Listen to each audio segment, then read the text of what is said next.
지금 얘기가 나오면서 이효리 씨가 단순 우호 대중이냐?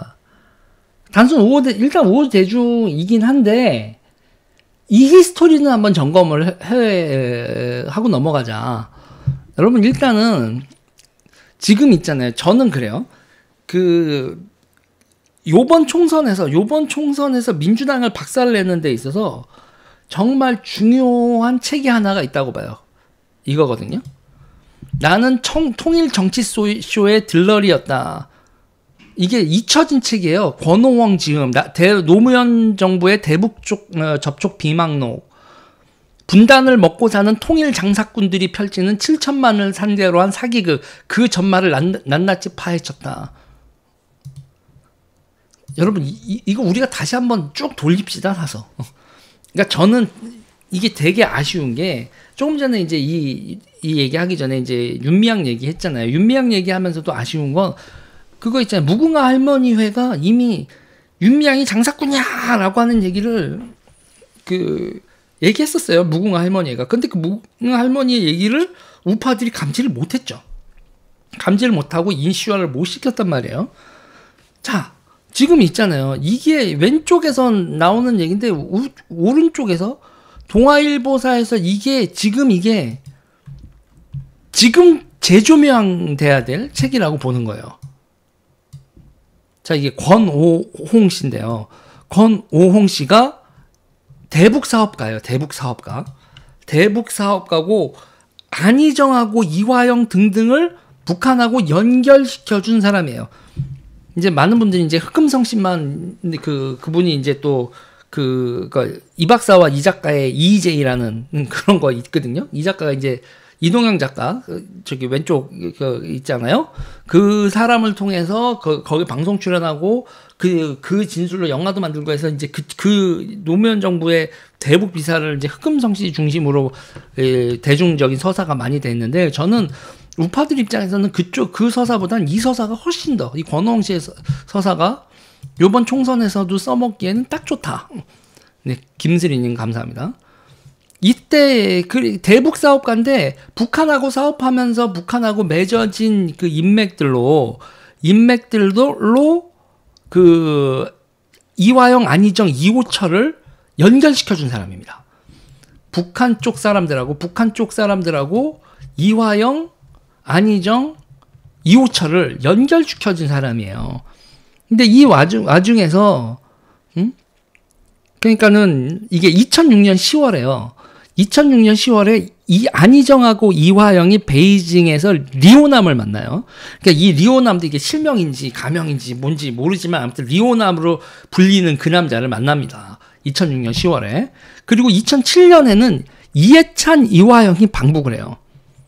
그래서 김영남을 만납니다. 김영남을 만나고 이렇게 되면서 참여정부 때 이렇게 대북 라인이 되는데, 그리고 이제 안희정이 이 과정에서 북한 쪽 간부들이랑 그 다리를 놔준 리오남하고의 다리를 놔준 사람이 권오홍 씨예요. 지금 제가 이제 이 얘기가 나오는 게 이쪽 라인에서 애니콜 광고하고 뭐하고 했었던 그런 거, 그것도 뭐 흑금성 씨 얘기도 나오지만 권오홍 씨 얘기도 나오면서, 그러니까 북한하고 기본적으로 흑금성도 대북 사업가로 첩보 활동을 한 거 아닙니까? 그 당시에 그러니까 중국이 개혁 개방을 막 시작을 하고 2000년대 있단만 해도 중국이 일본의 반쪽짜리 정도밖에 안 되던 시절이에요. 지금은 뭐 이렇게 뭐 일본의 3배의 경제 규모 뭐 이렇게 하지만 저 때만 해도 중국이 반쪽짜리에다가 중국의 공업력이라는 게 많이 부족해서 소비재들 자체가 중국이 소비재 공장을 돌리지 않고 중화공업이나 뭐 이런 거에 육성하겠다고 난리를 피고, 소비재 같은 경우도 국내 유통이 아니라 전부 다 해외로 팔고 월마트에 보내기 바빠가지고 중국 사람들 자체 내에서 항상 생필품 이런 거에 대한 그러니까 암시장 같은 것도 암시장이 아니라 시장 같은 경우도 이런 우리가 아는 뭐 이런 유통 조직이 아니라 이런 민간 조그만 이 오파상들이 있죠. 그 오파상들 전성시대가 2000년대라고 이 노무현 시대가 오파상들 전성시대입니다. 그러니까 그 오파상들 우리나라가 아니라 중국에서 무슨 얘기인지 이제 아시겠죠. 그리고 그 오파상들이 중국들이 그렇게 하면서 북한도 중국이 그 소규모 유통 기업들이 아닌 오퍼상들로 유통이 되던 시대에 당연히 북한하고도 이 오퍼 물류들이 많이 왔다 갔다 하면서 그러면서 대북 사업자들이 넘쳐나던 시절이에요. 넘쳐났다라고 얘기하기에는 그건 지금 대비 많은 거지. 그때도 그런 물꼬를 튀는 하면서 이제 그런 비즈니스를 하시던 분들 중에서 북한 애들이 자기네들의 통전부 사업이나 기타 등등 북한에 물건 내다 팔고 현금화 시키고 하는 거를 해주던 그런 대북 사업가들, 그들의 네트워크가 형성이 되죠. 그리고 그런 사람들이 중국 그리고 북한, 한국 사이에서 정치인들보다 훨씬 더 중추적 역할을 하는 그런 시대가 2000년대다.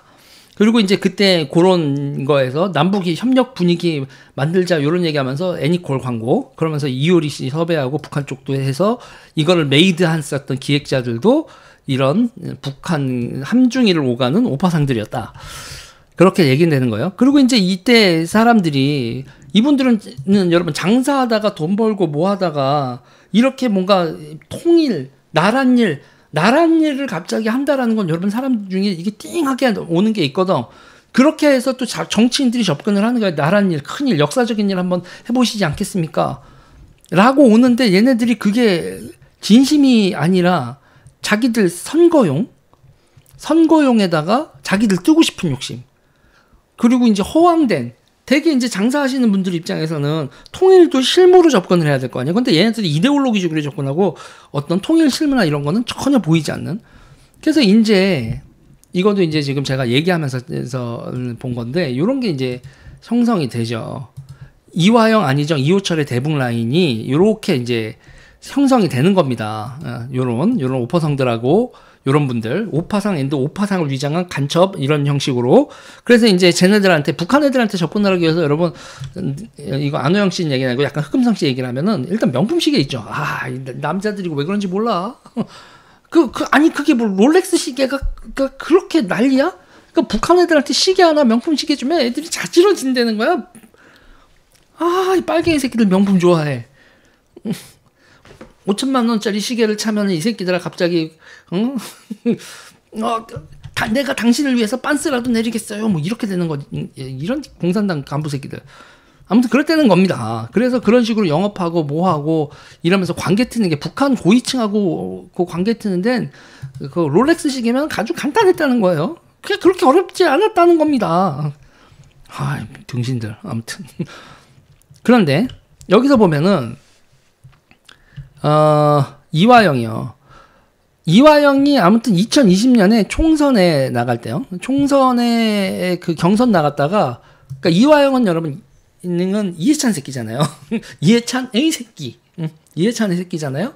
그때 이제 이화영을 2020년 총선에서 그 경선에서 어떻게든 이화영은 물리쳐야 된다. 이게 친문들이 또 대단결을 한다고. 이해찬하고 이제 문재인의 관계는 여러분 왼수야, 왼수. 그때 재밌는 현상이 벌어지는데, 이호철이 이화영을 지지방문합니다. 이호철이 2020년에 총선 예비 경선에 나갔었던 이화영을 이렇게 지지방문을 해요. 이거 구석구석에 이런 게 너무너무 재밌는 게 많더라고.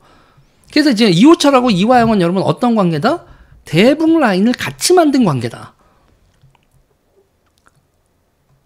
대북 라인을 같이 만든, 아까 얘기했었던 여기서 나는 통일정치쇼의 들러리였다. 여기 이제 내용 더 이제 자세히 봐야 되지만, 여기서 이제 얘기 나올 때 이호철, 안희정, 이화영, 그리고 이해찬까지, 이 사람들이 노무현 정부에서 통일 라인에서 이호남하고 이렇게 라인이, 그래서 그게 지금 쌍방울 사건 때도 그대로 등장하는 그 리오남이 이때 인연을 맺은 거라 이거죠. 히스토리가 있는 겁니다.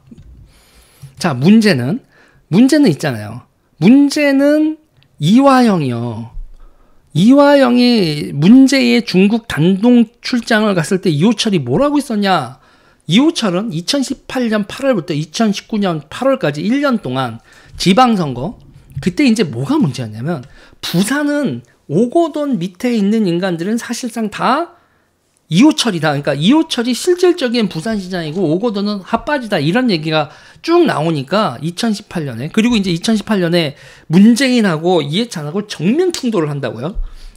그러면서 이제 김진표, 전해철 뭐 이렇게 되면서 2018년 민주당 당대표 선거를 두고 문재인하고 이해찬이 극도의 충돌을 일으키고 그런 상황. 그리고 2018년 지방선거 끝나고 자기 사람들로 다 부산을 완전히 장악한 이호철이 오거돈 헛개비로 세워놓고 실질적인 부산 군주예요, 군주.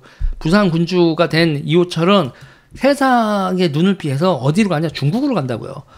그래서 이호철이 2018년 8월부터 2019년 8월까지 베이징 대학 어학연수를 1년 가는데 그때 그 기간 중에 이화영이 중국 지금 문제가 되고 있는 그 경기도의 대북 사업 관련돼서 단둥 출장을 간 게 2019년 4월 26일 이호철이 어학연수를 가고 있었던 기간이다. 그러면 여기서 또 하나 물어보고 싶은 건 이호철은 부산에서 모든 걸 다 세팅을 하고 난 다음에 부산을 블록체인 특구로 되게 유재수하고 기타 등등까지 다 세팅을 하고 난 다음에 중국을 왜 갔을까? 진짜 어학연수 갔을까?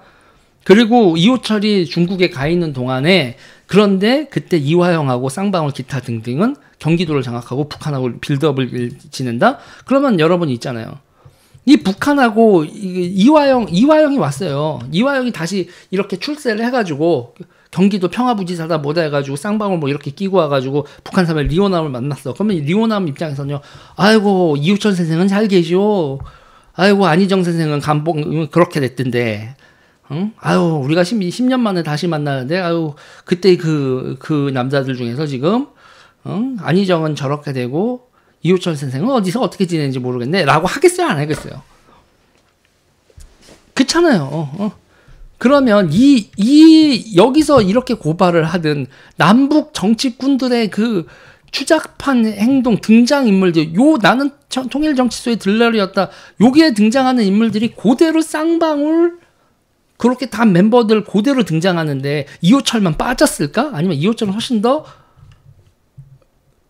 뒤에서 이렇게 그래서 그런 거예요. 박태수 씨며 뭐며 오거도 그리고 이제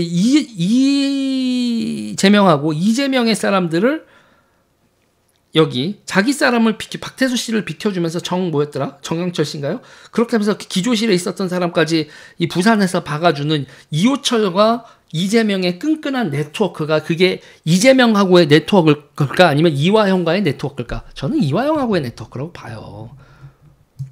여기서 뭐요? 그러니까 이화영은 이상수 의원의 보좌관, 이호철은 노무현의 보좌관. 이렇게 됐다. 그러니까 그 당시에 환노위 3인방이라고 했단 말이에요. 이상수, 노무현, 이해찬을 환노위 3인방이라고 했고 그 3인방 보좌관들도 서로 교류를 했었는데 그러면 이호철하고 이화영은 그때부터 인연 아닙니까? 이화영은 삐리디디디가 됐고 이호철은 부산 군주가 돼 있고 이런 빌드업 상황에서 이화영이 이렇게 막 하고 다녔을 때 이호철의 역할이 없었을까? 나는 이게 물음표를 한 100만 개를 찍게 되는 거지. 자, 그래서 뭐 지금 얘기 나오다가 갑자기 이효리 씨 얘기 나왔다. 이효리 씨 광고, 애니콜 광고 하는데 백업을 했었던 권호영 씨 뭐 이런 얘기 나오다가 습금성, 권호성 이런 얘기가 나오다가 지금 쌍방울하고 사건하고 이 지금 돈 문제나 기타 등등하고도 다 연결돼 있는 거라 옛날 히스토리 한번 얘기하면서 이 책 얘기 한번 했습니다. 절판이에요, 근데. 절판이라 여러분들 구하시기 힘들 겁니다. 네, 이 얘기는 여기까지 할게요.